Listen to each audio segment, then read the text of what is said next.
Hi everyone, আশা করি তোমরা প্রত্যেকে ভালো আছো। উচ্চ মাধ্যমিক 2025 যারা পরীক্ষা দিয়েছো তোমাদের রেজাল্ট খুব শীঘ্রই আসতে চলেছে, কিন্তু ইতিমধ্যে নতুন একটা আপডেট পেশ করেছে উচ্চ মাধ্যমিক শিক্ষা সংসদ।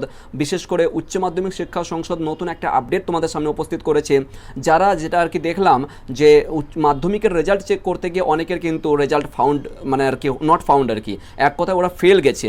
তাদের কিন্তু যারা ফেল গেছে ওই সকল স্টুডেন্টের রেজাল্ট কিন্তু শো করছে না। ঠিক তোমরাও হয়তো একটা চিন্তা ভাবনা করতে পারো, যখন তোমরা 7 তারিখে রেজাল্ট চেক করবে, অবশ্যই 7 তারিখে রেজাল্ট হবে, কিন্তু টাইমটা চেঞ্জ করেছে। যেহেতু তোমরা আগের নোটিসে দেখতে পাচ্ছ, দেখো তোমাদের সামনে স্ক্রিনে উপস্থিত করা হয়েছে। আগের নোটিসে এটা বলা ছিল যে 7 তারিখ দুপুর 12টা 30 মিনিটে তোমাদের রেজাল্ট পাবলিশ করা হবে, কিন্তু এই টাইম চেঞ্জ করে আগামী 7 তারিখেই তোমাদের মানে রেজাল্ট হবে।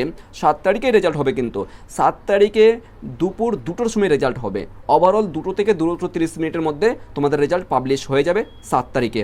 এবং তোমরা এই কারণে আপডেটটা শেয়ার করলাম, অনেক স্টুডেন্ট মাধ্যমিকের রেজাল্ট দিয়ে আর কি অনেকে চিন্তা ভাবনা করছে যে অথবা তোমরা যখন আর কি রেজাল্ট চেক করবে 7 তারিখে 12টার সময়, যে স্যার রেজাল্ট পাচ্ছি না কেন, বা ফেল হয়ে গেলাম না, আর কোনো কিছু একটা প্যান্ডামিক ফিল করবে, একটা দুশ্চিন্তার মধ্যে পড়ে যাবে। সেই জন্য তোমাদের কাছে গুরুত্বপূর্ণ এই আপডেটটা শেয়ার করলাম।